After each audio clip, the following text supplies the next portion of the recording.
Tegese ya Humairah. Dadi yen bojone iki ayu putih ngene kudu ya Humairah. Upama ireng ya tetep ya Humairah. Aja nganti peh ireng diundang ya Hajar Aswad ki aja. Ora entuk kaya ngono kuwi. Bagus. Makasih. Telaske, Bu. Ayo. Wekesan bebutanku upamane sedar aja kangsi ayu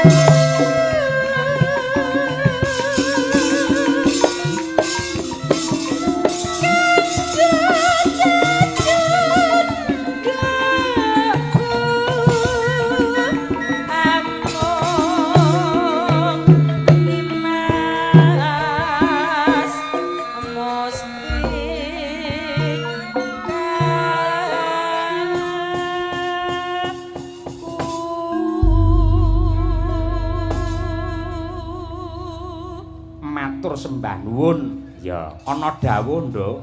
Ya piye, Mak? Assalamualaikum warahmatullahi wabarakatuh. Waalaikumsalam.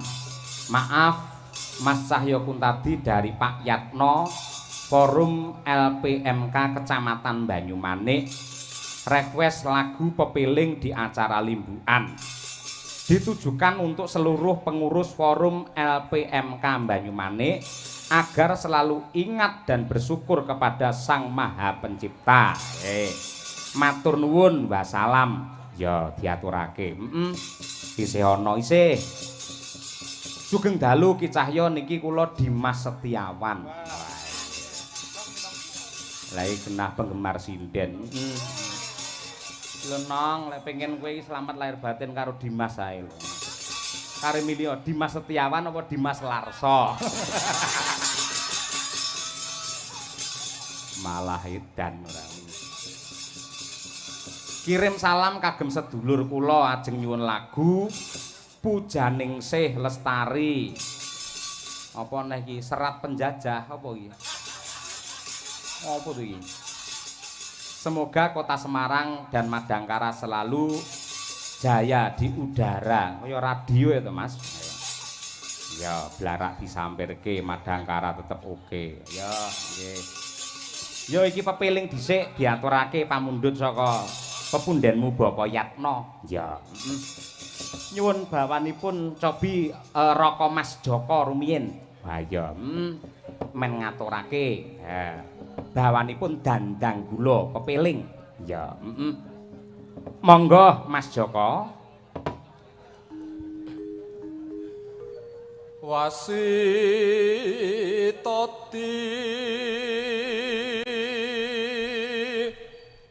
saking prawinases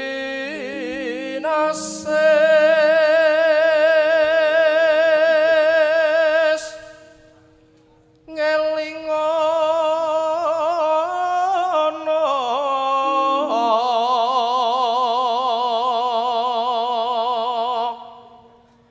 wong urip ning donya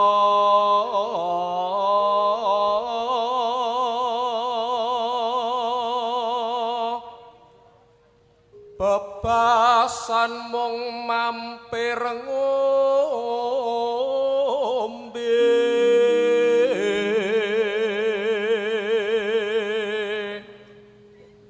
salat kang limang waktu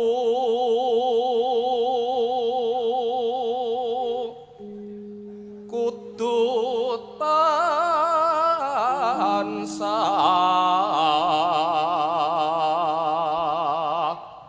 dipun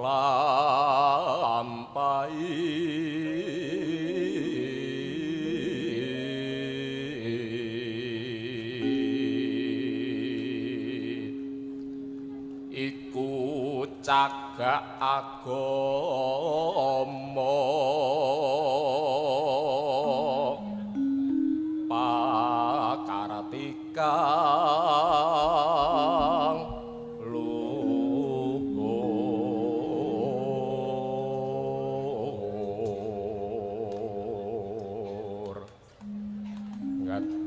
kentu mindak mungkar yakti urip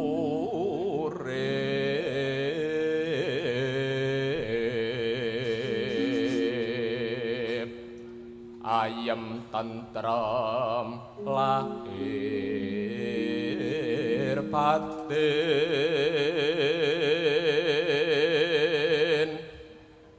bekjo donya akhirat.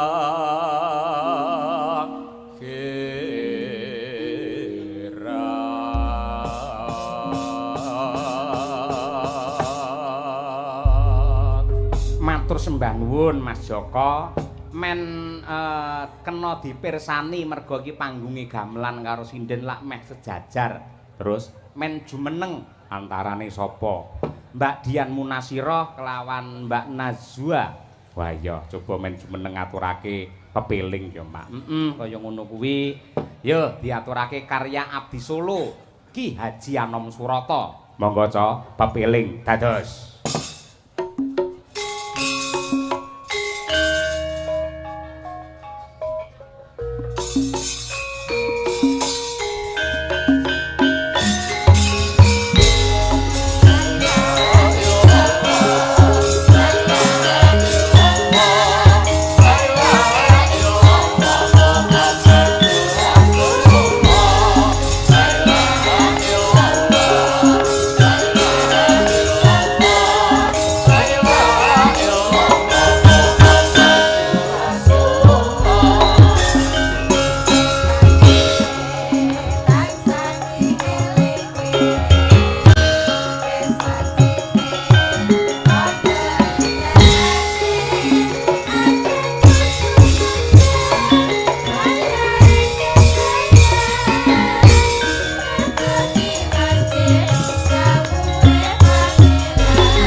kasih Mbak Nazwa karo Mbak Dian Munasiroh. Ha iya. Saiki karo Mbak Dian aja macem-macem. Nasibe sinden 6 iki ning tangane Mbak Dian. Ayo. Tenan. Tak golekne koordinator sing pancen kejem tenan. Aja karo sinden karo bojone ya kejem. Njaluk nang dhuwur terus. Ayo. Omahe tingkat. Turune ning kamar dhuwur. Ya. Makasih Mbak Dian. Ini adalah koordinator Sinden Madangkara. Ya, wis diikrarke bareng karo ulang tahun nengko, dheke bareng jam 12 ulang tahun. Ya. Alhamdulillah. Ya, ngono kuwi apik. Bergas, pokoknya pilihan Mbak Dian sapa wae sinden sing ketoke pas melu Madangkara sing nemtokke sampean. Mbok sampean golek sinden tuwek-tuwek aku ora protes wis. Ayo. Terima kasih luar biasa. Yo, saiki genti gendo Okvalica. Ya, mau sore ana Gambyong Parianom. Iki jurusane iki tari, malah nembe wae lulus menjadi sarjana seni. Ya saka isi Surakarta. Yen kowe sok nonton ning YouTube ngono kae anggere ana drama tari utawa drama wayang pemeran Dewi Rekian Sinta utawa Pregiwa ya iki cahe. Ya. Dadi Dewi Sinta. Dasa mukane aku dasa mukane. Tak colong kowe Sinta, tak colong. Apa kira-kira ora ngerti marang gedhening katresnanku? Nadyan to aku dhewe ngerti lamun to katresnan iki kanugrahan saka Gusti sing diparingake marang titah sing menungsa ora bisa nampik milih. Ning tumraping Dasamuka luwih gampang tresnane mung wadon 1000 tinimbang nglalekake siji sing wis nggegem jantungku.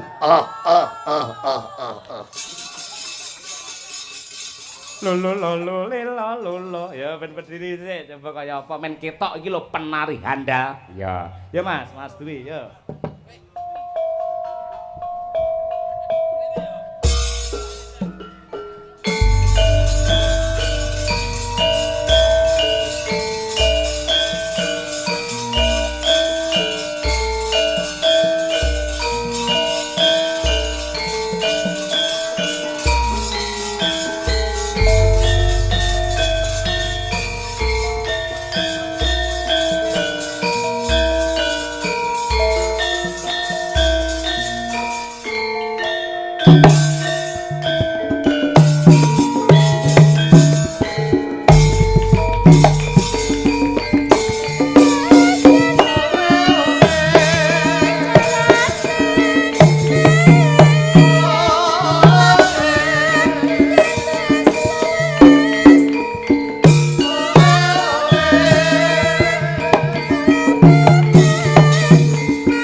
Dadi wong lanang iki senenge malah semu kurang ngono kuwi.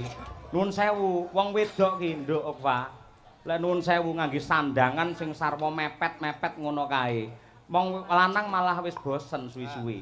Ning lek kaya wong wedok sampean ngangge jarik wiron kaya ngene iki, sampean mlaku ngidul ya, terus enek angin kok kidul, terus akhire jarikmu wiron iki kena angin, terus kentolmu ketok mak lap. Wong lanang wis njilingi ngono kuwi, Nduk, tenan. Iya, Masalah kentolku anu iki, Pak. Apa? Gudi.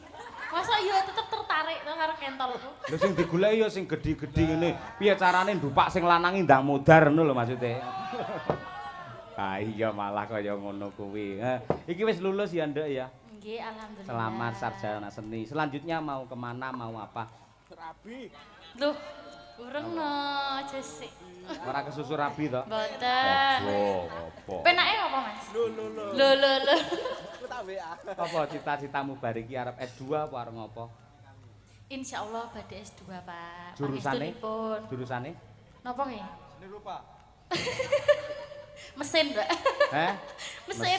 Oh iya, mesinnya jahit eglek ngono kae. Ya wis dadi apa wae, sing penting sekolahe kudu dirampungne. Dadi seorang wanita ketika cecunduk ngelmu akan sangat dihormati oleh siapapun.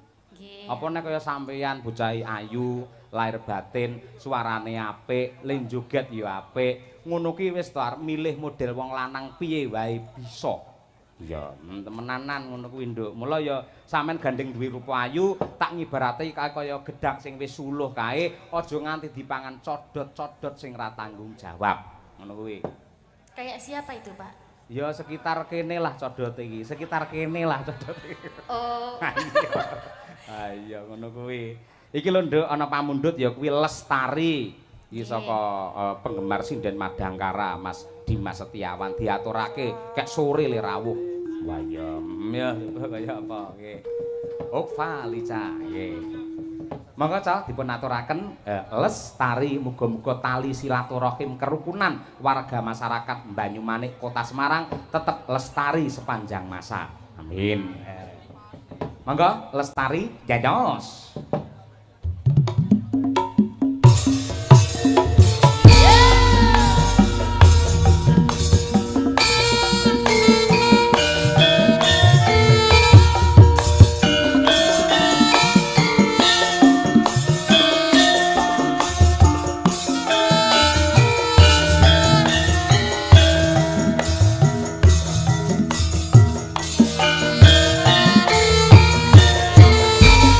Oh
Tepuk tangan untuk Okva Lisa.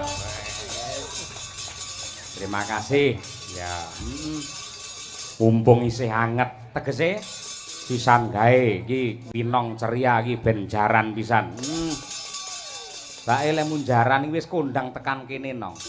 Nalika sore mau bapak-bapak panitia winong sing sok jaran niku nggih tumut-tumut. Kaya apa? Tak tang tak dang dang dang tang. Oke, berpacu dalam melodi. Yo.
Sembah nuwun.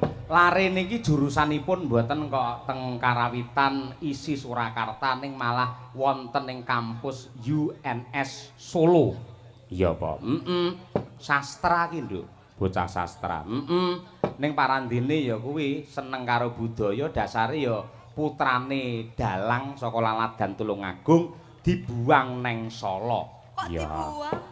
Kasarane ngono kuwi tegese sampean kon prihatin kon sinau mula dibuang neng Solo ora kon penak ning kon rekoso menuju kenikmatamu yang akan datang ngono lho iki diomongi wong tua ngono cocok ora ngono nggih cocok iya wis tak pujekke muga-muga sukses apa kang dipanjang kamu sok entuk jodoh ya bener-bener priya sing tanggung jawab lahir batin. Ya soleh temenanan. Iso nuntun marang kowe marang tentreme lahir tekan batin, slametin donya tekan akhir. Amin. Aja nyenengi wong sing wis duwe bojo ngono ya. Niku, Pak. Ngono kuwi pokoke kudu ngerti wates-watese. Eman-eman ayumu nduk kaya ngono kuwi. Iya, ngono kuwi. Ayo. Dek malah joget-joget embuh kurban apa piye ora ngerti ya kok. Ya Allah. Pun lah Pak, kula masa galone pun telas kok. Oh iya, bener. Dadi kahanan iki lamun to peteng dedet lalimengan. Peteng banget, Nduk. Wis to tegese lak ngibarte jam 12, engko jam 1, jam 2, 3, 4, 5 srengenge ndang jedul, nasibmu menjadi semakin padang jinglang cerah, merekah bagaikan penuh barokah. Amin. Kaya ngono kuwi lek ndongak ning kerangke kata-kata ngene ya angel lho nong ora. Nggih, matur nuwun nggih Pak, pangestunipun. Ya, sami-sami. Ya ngono kuwi. Ya diaturake coba kaya apa? Dibawani, Nduk, kaya biasane, Nduk. Ayo. Napa niki, Pak? Oh anu. Smorondana no. Ayo, nggih. Nano. Piye? Nek niki bawa nggih. Bawa, ki asli bawa iki. Ayo. Nggih. Yes. A1 ya. Jaranan dangdut kreasi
pinter agawe brangto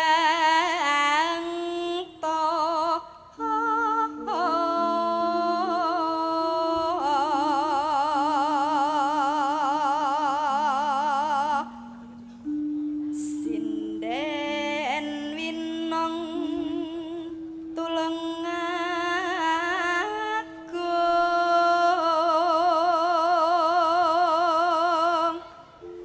aja nganti ninggal tresno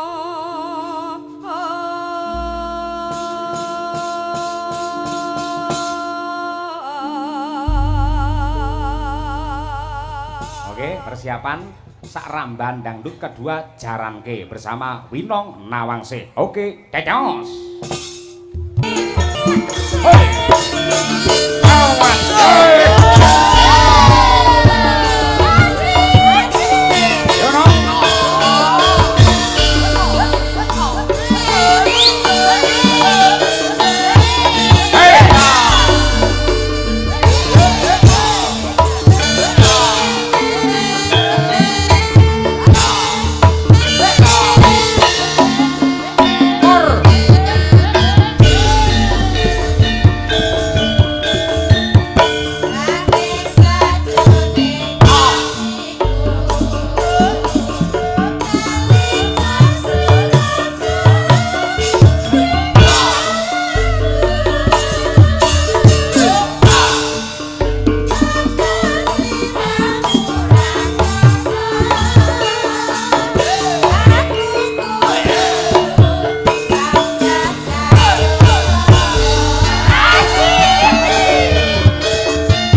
Tepuk tangan yang meriah untuk Winong Nawangsih. Wah, dan jaran tenan. Oh iya.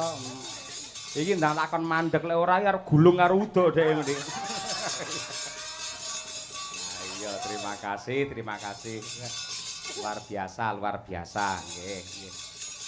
Bu Kesi, mumpung iki spesial untuk Mbak Dian Munasirah, kira-kira matur apa? Ayo. Untuk adikku Dian Munasirah, ayo kita berdiri bentar.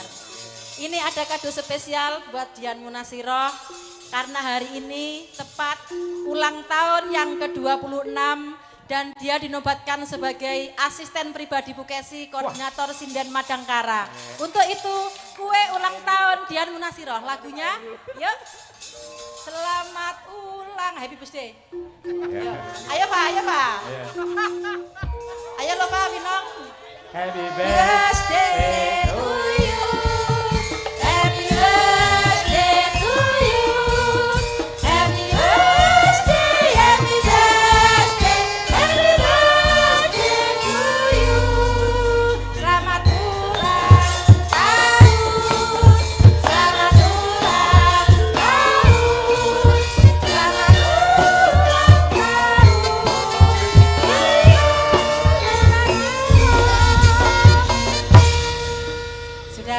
Sudah. Dian, ayo silakan ini dikempus. Ngerti lah dikempus? Dia naik. Nah, mana itu Arka? Itu anaknya Arka ini anak ini putra nih Mbak Dian. Ayo. Dian, selamat ulang tahun yang ke-26. Nggih, matur nuwun, Bu. Semoga kamu diberikan panjang umur, sehat, murah rezeki, hidup yang berkah, keluarga yang sakinah mawadah warohmah. Amin. Dan semoga Dian kuat dan betah menjadi asisten Bu Kesi sampai Bu Kesi tuwek nanti. Amin.